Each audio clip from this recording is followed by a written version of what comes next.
여러분은 가족 중에서 어떤 자리를 차지하고 계시나요? 첫째는 장녀라 책임감에 힘들고 막내는 형제자매들 등살에 힘들겠지만 제일 힘든 것은 사실 둘째랍니다. 어디에도 속하지 못하는 애매한 위치에서 늘 눈치만 보며 살아가죠. 여기 벨라루스의 한 둘째 딸도 그랬습니다. 눈칫밥 먹고 자라던 둘째는 어느 날 벨라루스에서 우연히 한 한국 남성을 만나게 되는데요. 세상 일은 정말 모른다고 우연히 만난 그 남성이 그녀의 삶을 180도 바꿔놓을 줄 누가 알았겠어요? 하지만 그 과정은 결코 순탄하지 않았습니다. 대체 그들에게 무슨 일이 있었을까요? 안녕하세요. 저는 나타샤라고 합니다. 벨라루스 수도 민스크에서 태어나 25년째 살고 있어요. 우리 집은 소비에트 시절 지어진 9층 아파트 6층인데 엘리베이터가 맨날 고장나서 계단으로 올라가는 일이 다반사예요.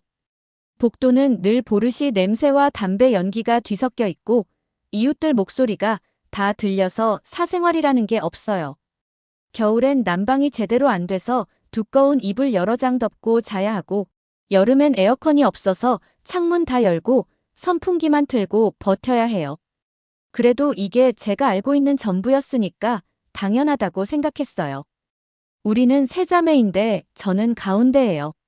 언니 알리나는 28살로 교육대학을 나와서 이제 초등학교 교사 시험을 준비하고 있어요.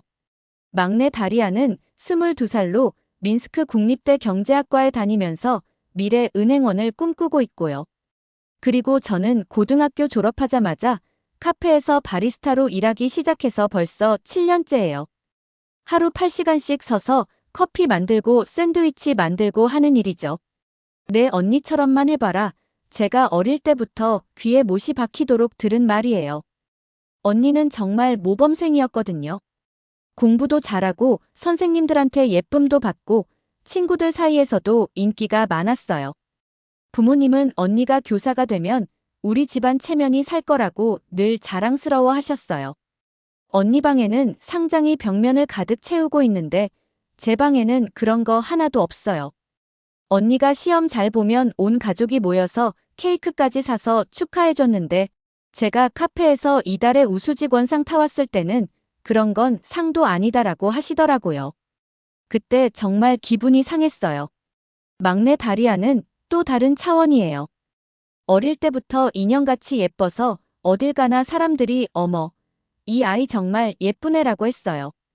어머니는 다리아가 콧물만 흘려도 우리 공주님 감기 걸렸나?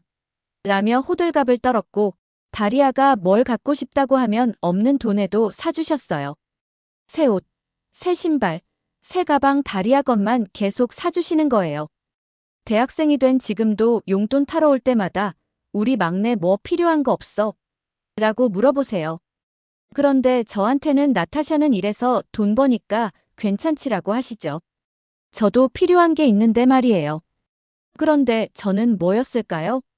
언니만큼 똑똑하지도 않고 막내만큼 예쁘지도 않았어요. 그냥 중간에 끼어 있는 애매한 존재였죠. 언니가 공부할 때는 조용히 하라고 했고 막내가 어릴 때는 언니 역할을 하라고 했어요. 집안일은 당연히 제 몫이었고요. 설거지, 빨래, 청소, 장보기, 심지어 집 앞 계단 청소까지 다 제가 했어요. 왜 항상 저만 해야 하는지 물어보면 내가 제일 성실하고 믿음직하니까라고 하시는데 그게 칭찬인지 핑계인지 모르겠더라고요. 고등학교 졸업할 때 대학 이야기가 나왔는데 아버지가 딱 잘라 말씀하셨어요. 나타샤는 공부보다 일이 어울려. 빨리 취직해서 집안의 보탬이 되어야지.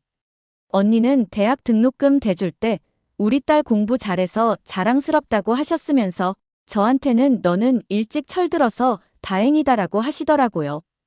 그때 정말 속상했어요. 저도 대학 가고 싶었거든요. 친구들은 다 대학 가는데 저만 취직하는 게 서럽더라고요. 하지만 집 형편상 어쩔 수 없다고 스스로 위로했어요. 그때부터 제 역할이 정해졌어요. 아침 6시에 일어나서 가족 아침 차려주고 카페 가서 하루 종일 서서 커피 만들고 집에 와서 저녁 준비하고 설거지하고 언니는 시험 준비한다고 다리아는 대학생이라고 집안일은 안 해도 되는데 저는 당연히 해야 하는 거였어요. 감사하다는 말도 한 번 못 들어봤어요. 오히려 뭔가 조금이라도 늦으면 나타샤 왜 이렇게 늦어? 라고 핀잔만 들었죠. 제일 서운했던 건 작년 25살 생일 때였어요. 혹시나 해서 기대했는데 아버지가 나타샤도 이제 나이가 나이인데 시집 갈 생각해야지라고 하시는 거예요. 생일 축하 대신 시집 이야기라니요. 그 순간 정말 허탈했어요.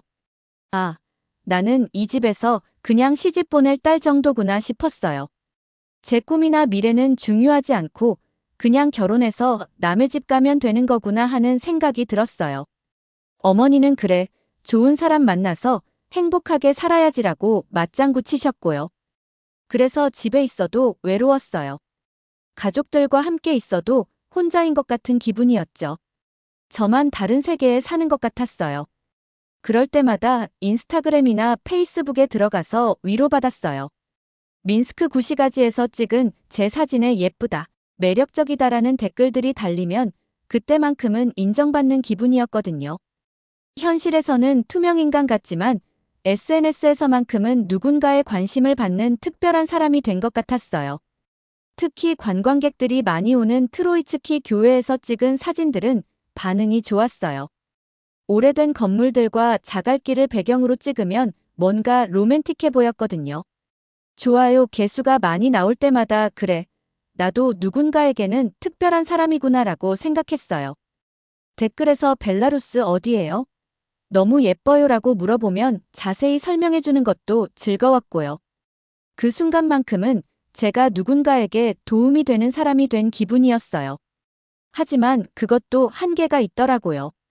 결국 현실로 돌아오면 똑같은 일상이었으니까요. 새벽에 일어나서 가족 뒷바라지하고 카페 가서 일하고 집에 와서 또 집안일하고 이런 하루하루가 언제까지 계속될까 싶었어요. 언니는 곧 교사 시험 합격하면 독립할 거고 다리아도 졸업하면 취직해서 나갈 텐데 저는 언제까지 이 집에서 뒷바라지만 하고 살아야 하나 싶었어요. 그러던 어느 날이었어요. 평소처럼 인스타그램을 구경하다가 제 피드에 낯선 남자 사진이 뜨더라고요. 검은 머리에 동양인 얼굴인데 민스크 구시가지 카페에서 노트북으로 뭔가 작업하고 있는 모습이었어요. 호기심이 생겨서 프로필을 들어가 봤는데 소개란에 민스크 6개월 살기, 디지털 노마드라고 적혀 있더라고요. 한국 사람이라고 나와 있었어요. 솔직히 말하면 처음에는 좀 무서웠어요. 어릴 때부터 들어온 얘기가 아시아 남자들은 여자를 무시하고 가부장적이라고 했거든요. 특히 한국은 남자들이 군대 갔다 와서 거칠고 술 많이 마시고 여자한테 소리 지른다는 편견이 있었어요. 우리 동네 아줌마들이 아시아 남자들은 아내를 때린다더라라고 수군거리는 소리도 들은 적 있고요. 하지만 사진 속 그 사람은 달라 보였어요. 카페에서 조용히 일하는 모습이 평화로워 보였고 무엇보다 미소가 따뜻해 보였거든요. 설마 나쁜 사람이겠어? 라는 생각이 들면서 용기를 내서 메시지를 보냈어요. 안녕하세요. 민스크에 오래 계신다고요? 저는 여기 현지인이에요. 혹시 도움이 필요하면 말씀해주세요. 간단한 인사였는데 보내고 나니 심장이 두근거렸어요. 외국인한테 먼저 말을 건 게 처음이었거든요. 그런데 놀랍게도 10분도 안 되어 답장이 왔어요. 안녕하세요. 반갑습니다. 정말 현지인이신가요? 운이 좋네요. 사실 맛있는 드라니키 집을 찾고 있는데 추천해 주실 만한 곳이 있을까요? 드라니키는 벨라루스 대표 음식인 감자전인데 외국인이 그걸 알고 있다는 게 신기했어요. 보통 관광객들은 보르시나 비프 스트로가노프 정도만 아는데 말이에요. 어머, 드라니키를 아세요? 대단하시네요. 라고 답장했더니 한 달 전부터 벨라루스 음식 공부했어요. 현지 음식을 제대로 먹어봐야 그 나라를 아는 거라고 생각해서요라고 하더라고요. 그렇게 대화가 시작됐어요. 그 사람 이름은 민호 씨였고 IT 프리랜서로 일한다고 했어요. 저는 노트북과 인터넷만 있으면 세계 어디서든 일할 수 있어요. 클라이언트들은 한국, 미국, 유럽에 있지만 저는 민스크의 아름다운 풍경을 보며 일할 수 있죠. 정말 신기했어요. 우리 집에서는 직장이라고 하면 매일 정해진 시간에 출근해서 정해진 시간에 퇴근하는 곳인데 이 사람은 카페든 집이든 공원이든 어디서나 일할 수 있다니요. 그럼 하루 종일 여행하면서 사시는 거예요? 라고 물어봤더니 여행이라기보다는 그 나라에서 현지인처럼 살아보는 거예요. 호텔이 아니라 아파트 렌트해서 장도 보고 요리도 하고요라고 답해 주셨어요. 점점 대화가 늘어났어요. 처음에는 하루에 한 번 정도였는데 며칠 지나니까 아침 인사, 점심 뭐 먹었는지, 저녁에 뭐 할 건지까지 하루에도 몇 번씩 메시지를 주고받게 됐어요. 저는 민스크의 숨은 명소들을 알려줬고 민호 씨는 한국 이야기를 들려줬어요. 그런데 민호 씨가 들려주는 한국 이야기는 제가 알고 있던 것과 달랐어요. 한국 남자들은 군대 갔다 와서 거칠 것 같았는데 생각과 다르네요라고 말했더니 오히려 군대에서 책임감을 배워요. 가족을 지키는 것의 중요함을 알게 되죠. 그리고 한국에서는 남편이 집안일도 많이 도와줘요. 요리하는 남자들도 많고요라고 하더라고요. 정말요? 우리는 한국 남자들이 술 많이 마시고 여자한테 소리 지른다고 들었는데요라고 하니까 웃으면서 그런 사람들도 있겠지만 대부분은 아니에요. 한국에서는 와이프를 여왕님이라고 부르는 남편들도 많아요. 가족을 위해서라면 뭐든지 하죠라고 설명해 주셨어요. 한 달 정도 메시지를 주고받으면서 한국에 대한 편견이 많이 바뀌었어요. 민호 씨는 제가 힘든 얘기를 하면 진심으로 들어주었고, 제가 기쁜 일이 있으면 같이 기뻐해 주었어요. 가족들은 제 얘기에 별로 관심 없어 하는데, 이 사람은 달랐어요. 그러던 어느 날 집에서 큰일이 터졌어요. 아버지가 저를 부르시더라고요. 나타샤, 잠깐 얘기 좀 하자. 오랜만에 제 이름을 정확히 불러주시니까 괜히 기대가 됐어요. 혹시 제 생일 깜빡한 걸 이제야 기억하신 건가 싶어서 설레는 마음으로 거실에 갔어요. 그런데 거실에는 아버지, 어머니, 언니까지 다 모여 있더라고요. 분위기가 심상치 않았지만 저는 여전히 좋은 일일 거라고 기대하고 있었어요. 아버지가 목을 가다듬고 말씀하시더라고요. 나타샤, 너도 알다시피 우리 집 형편이 넉넉하지 않다. 알리나는 이제 교사 시험 마지막 단계고 다리아는 대학원 준비를 해야 할 때가 됐어. 이 말이 어디로 향하는지 대충 감이 왔지만 설마 하는 마음으로 들었어요. 그런데 정말 제가 예상한 그 말이 나왔어요. 너 그간 카페에서 일해서 돈 좀 모았을 거 아니야. 다리아 대학원 등록금 좀 보태줄 수 있니? 그 순간 머리가 핑 돌더라고요. 또 저였어요. 언제나 그랬듯이 저였어요. 제게는 대학도 보내주지 않으면서 꿈 같은 것도 가지지 말라고 하면서 그냥 돈만 벌어오면 된다고 하면서 이제는 그 번 돈마저 가족을 위해 쓰라는 거였어요. 참고 참았던 분노가 폭발했어요. 왜 항상 저예요? 왜 제가 항상 포기해야 해요? 언니는요? 언니도 교사 되면 월급 받을 거잖아요. 다리아는 장학금은 알아봤어요? 왜 맨날 저만 희생해야 해요? 제 목소리가 떨리고 있었어요. 한 번도 이렇게 큰 소리 낸 적이 없었는데 25년 동안 쌓인 서운함이 한꺼번에 터져 나왔어요. 아버지가 화를 내셨어요. 내가 그럴 수 있어. 가족인데, 동생인데. 어머니도 나타샤, 어떻게 그런 말을 하니라고 하시면서 실망스럽다는 표정을 지으셨어요. 언니는 고개를 숙인 채 아무 말도 안 하고 있고요. 그 순간 깨달았어요. 아, 나는 이 집에서 정말 외톨이구나. 내가 지금까지 얼마나 희생했는지, 얼마나 열심히 살았는지는 아무도 몰라주는구나. 더 이상 그 자리에 있을 수 없어서 현관문을 박차고 나왔어요. 어디로 가야 할지도 모르겠고 그냥 무작정 걸었어요. 발길이 닿는 대로 걸어서 스비슬라치 강변공원에 도착했어요. 벤치에 앉아서 펑펑 울었어요. 핸드폰을 봤는데 부모님한테서 온 전화나 문자는 하나도 없더라고요. 집에서 나간 딸이 걱정되지도 않나 봐요. 그런데 민호 씨한테서 메시지가 와 있었어요. 오늘 저녁 뭐 드세요? 라는 일상적인 질문이었는데 그 순간 그 말이 세상에서 가장 따뜻하게 느껴졌어요. 손가락이 떨리면서 메시지를 보냈어요. 저 좀 도와줄래요? 집에서 나왔어요. 보내고 나서 후회했어요. 몇 달 메시지 주고받은 사이일 뿐인데 이런 부탁을 하다니. 그런데 놀랍게도 바로 답장이 왔어요. 괜찮으신가요? 지금 어디 계세요? 바로 갈게요. 그렇게 처음으로 민호 씨를 실제로 만났어요. 사진에서 본 것보다 더 다정해 보였어요. 키는 그리 크지 않았지만 어깨가 넓었고 무엇보다 눈빛이 정말 따뜻했어요. 제가 울고 있는 걸 보자마자 많이 힘드셨겠어요 라고 하면서 물티슈를 건네주더라고요. 저는 그에게 모든 걸 털어놓았어요. 세 자매 중 가운데로 태어난 것, 항상 어중간했던 제 위치, 부모님한테서 관심받지 못했던 시간들, 그리고 오늘 있었던 일까지 다 말했어요. 민호 씨는 제 이야기를 끝까지 들어주었어요.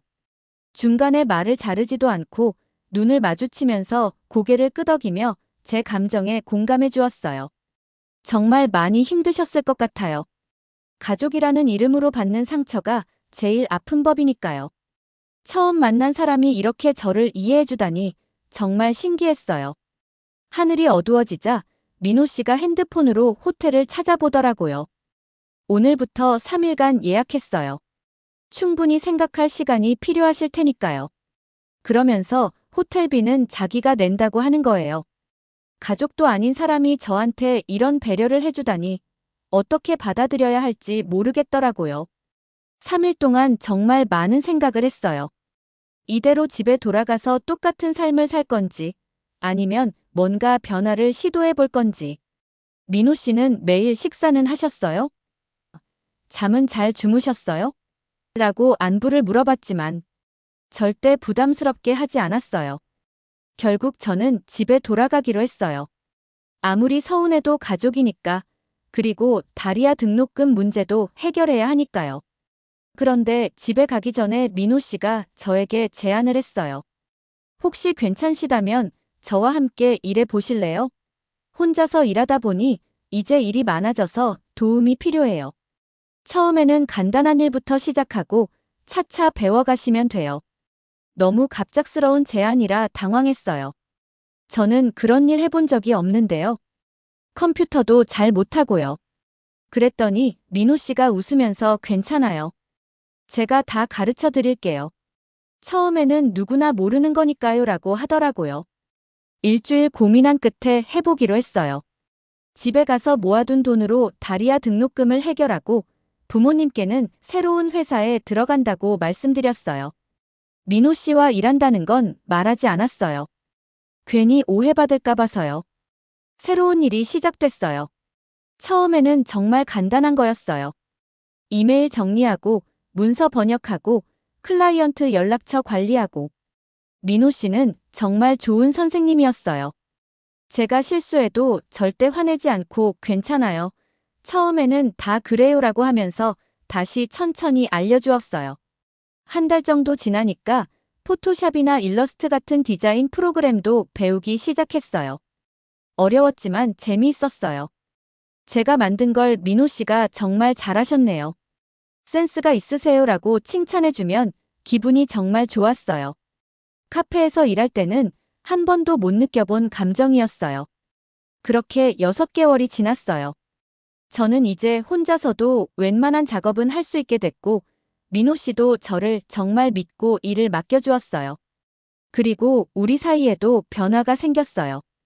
어느 날 밤 늦게까지 작업하다가 민호 씨가 커피를 타다 주는데 컵을 건네주면서 손이 살짝 닿았어요. 그 순간 뭔가 전기가 흐르는 것 같았어요. 민호 씨도 같은 기분이었나 봐요. 서로 눈을 마주보고 있는데 시간이 멈춘 것 같았어요. 나타샤. 민호 씨가 제 이름을 부르는 목소리가 평소와 달랐어요. 그리고는 조심스럽게 제 손을 잡더라고요. 저 고백할 게 있어요. 사실 처음 인스타그램에서 당신을 봤을 때부터 마음이 있었어요. 저도 솔직하게 대답했어요. 저도 그래요. 처음에는 무서웠는데 알고 보니 세상에서 가장 따뜻한 사람이었어요. 그렇게 우리는 연인이 됐어요. 민호 씨는 한국 남자에 대한 제 편견을 완전히 바꿔놓았어요. 데이트할 때도 항상 제 의견을 먼저 물어봤고, 무거운 것도 대신 들어주고, 문도 열어주고. 한국에서는 여자분을 레이디처럼 대접하는 게 기본이에요라고 하더라고요. 1년 후 민호 씨가 저에게 프러포즈했어요. 나타샤, 저와 함께 한국에 가서 새로운 삶을 시작해요. 평생 당신을 소중하게 여기겠어요. 망설일 이유가 없었어요. 이 사람과 함께라면 어디든 갈 수 있을 것 같았거든요. 부모님께 결혼 소식을 알렸을 때 반응이 재미있었어요. 아시아 남자와 결혼한다고? 괜찮겠니? 라고 걱정하시더라고요. 그런데 민호 씨를 직접 만나보신 후에는 완전히 달라지셨어요. 민호 씨가 벨라루스어로 드브라이 젠이라고 인사하니까 아버지가 깜짝 놀라시더라고요. 그리고 부모님께 정중하게 절까지 하는 거예요. 장인어른, 장모님, 나타샤를 평생 행복하게 해드리겠습니다 라고 말씀드리니까 아버지 표정이 완전히 누그러졌어요. 이 친구 예의가 바르네. 한국 사람들이 다 이런가? 라고 물어보시길래 네, 한국에서는 어른 공경하는 게 기본이에요 라고 대답했더니 아버지가 만족해 하시더라고요. 한국에서의 결혼식은 정말 감동적이었어요.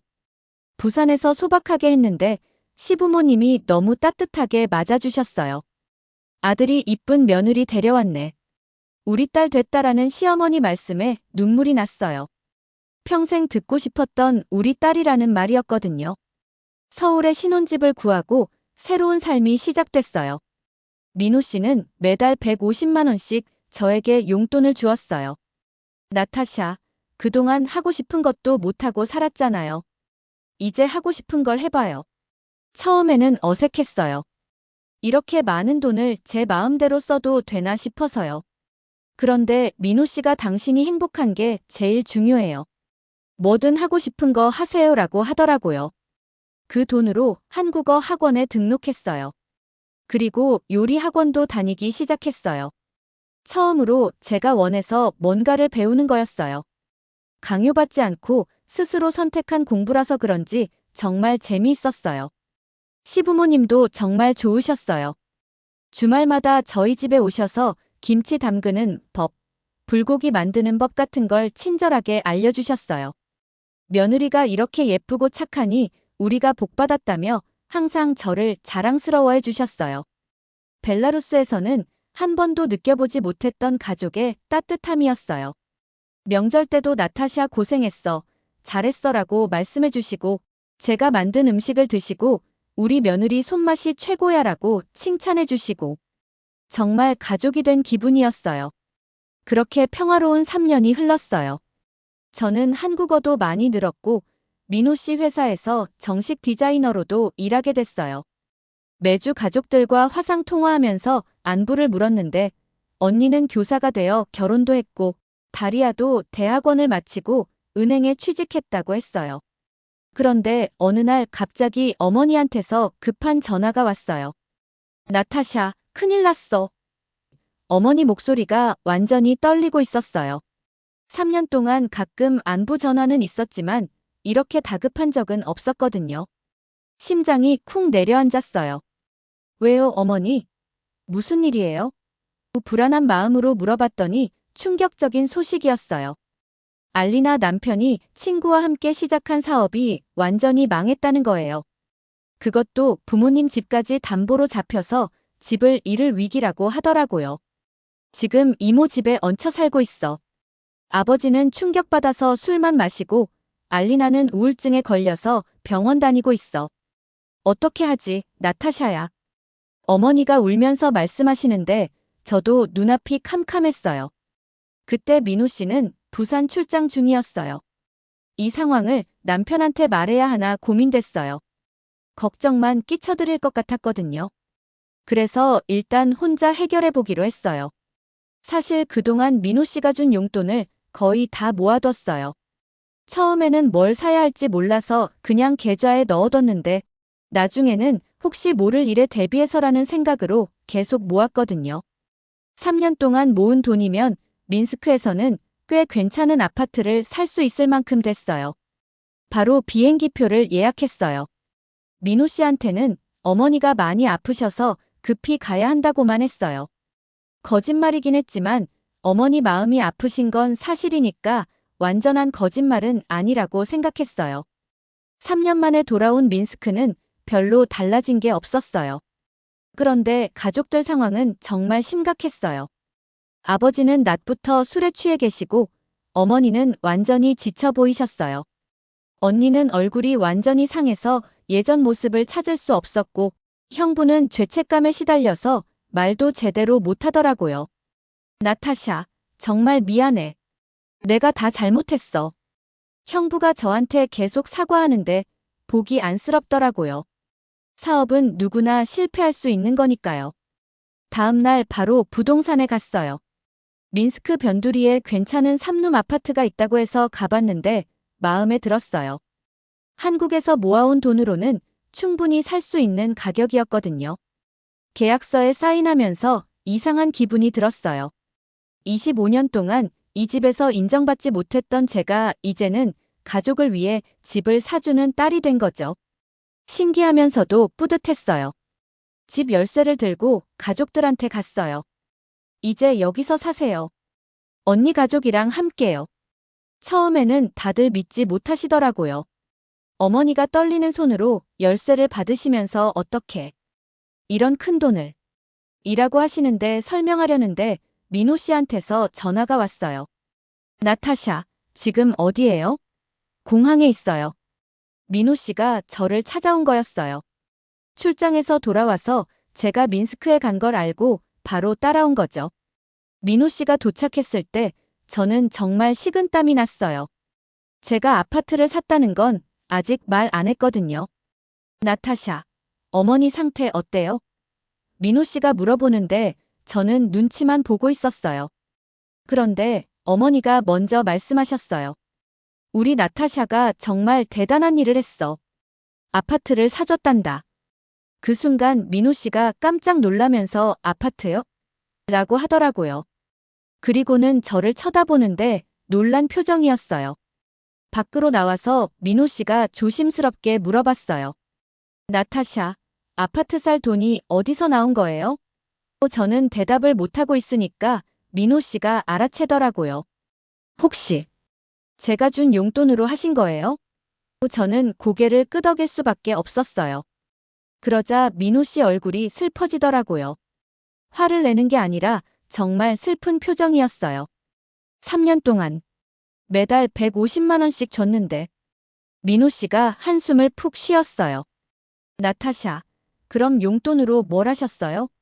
옷도 안 사고 화장품도 안 사고 친구들이랑 만날 때도 늘 조심조심하더니 그때서야 민호 씨가 왜 슬픈지 알겠더라고요. 화가 나서가 아니라 제가 불쌍해서였어요. 왜 말을 안 하셨어요? 가족이 힘들면 당연히 도와야죠. 제가 더 많이 줬을 수도 있는데. 민호 씨 목소리가 떨리고 있었어요. 당신이 그렇게 참고 모으고 있을 줄 알았으면. 저는 그제서야 눈물이 났어요. 미안해요. 걱정 끼쳐드릴까 봐서.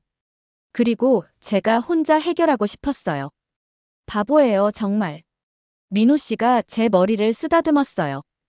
부부인데 왜 혼자 해결하려고 해요? 그리고 용돈은 당신이 행복하라고 준 건데 그것도 못 쓰고 매달 모으기만 하고.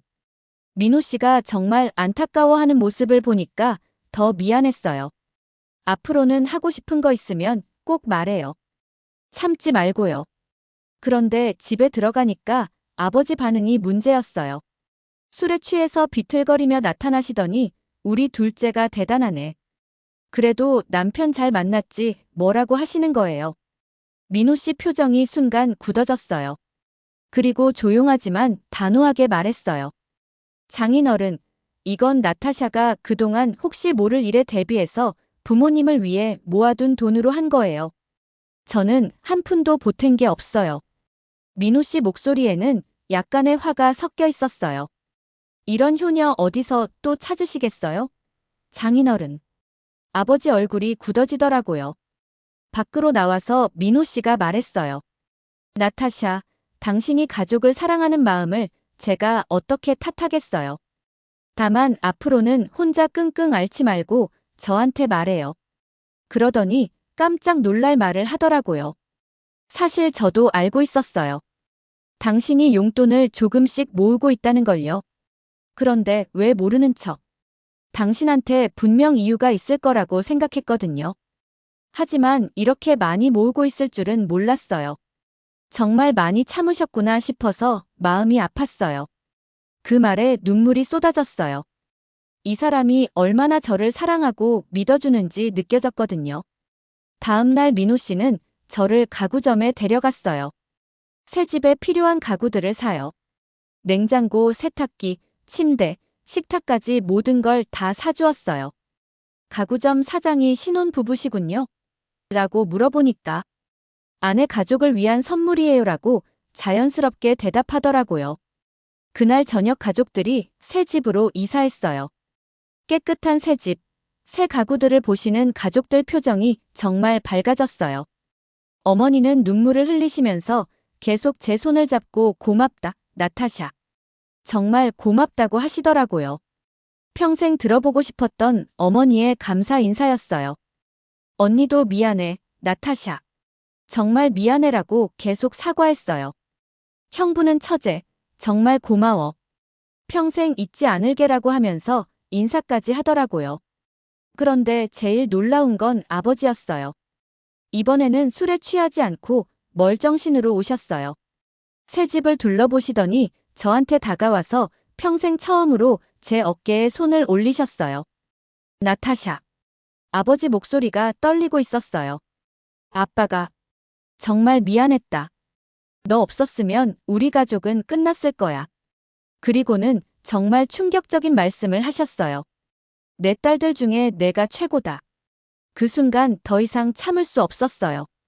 25년 동안 듣고 싶었던 아버지의 인정이었거든요. 아버지도 같이 우시더라고요. 한국으로 돌아가는 날 가족 모두가 공항까지 배웅 나왔어요. 아버지가 제 손을 꼭 잡고 잘 가라, 나타샤. 좋은 남편 만나서 행복하게 살아라고 하시면서 우리 딸 자랑스럽다고 말씀해 주셨어요. 비행기 안에서도 그 말이 계속 머릿속에 맴돌았어요. 창밖 구름을 보면서 민호 씨 손을 꼭 잡았어요. 민호 씨는 말없이 제 손을 쓰다듬어 주었어요. 한국에 돌아온 후에도 계속 미안한 마음이 들었어요. 그래서 며칠 후에 민호 씨한테 솔직하게 말했어요. 정말 화 안 났어요? 제가 몰래 돈 모은 거, 그걸 가족한테 다 써버린 거. 민호 씨가 책을 읽다 말고 저를 바라보더니 제 손을 잡았어요. 자기야, 저는 세상에서 제일 좋은 아내를 만나서 너무 행복해요. 제가 하고 싶은 거 하라고 준 돈인데 어떻게 쓰든 당신 마음이죠. 그리고 저는 보는 눈이 확실해요. 우리 아내 정말 멋져요. 그 말에 또 눈물이 나더라고요. 한 달 후에 아버지한테서 직접 전화가 왔어요. 아버지가 저한테 전화하신 건 정말 처음이었어요. 나타샤야, 잘 지내니? 어색하지만 따뜻한 목소리였어요. 그간 정말 미안했다. 내 딸들 중에 내가 최고야. 그 말에 또 울었어요. 너무 듣고 싶었던 말이었거든요. 그 후로 가족들과의 관계가 완전히 달라졌어요. 매주 화상통화도 하고 서로 안부도 묻고 언니한테서는 아버지와 형부가 힘을 합쳐서 작은 카페를 열었다는 소식도 들었어요. 다 나타샤 덕분이야. 정말 고마워라고 온 가족이 감사해했어요. 이제 저는 민스크의 어중간한 둘째 딸이 아니라 서울의 당당한 아내이자 며느리로 살고 있어요.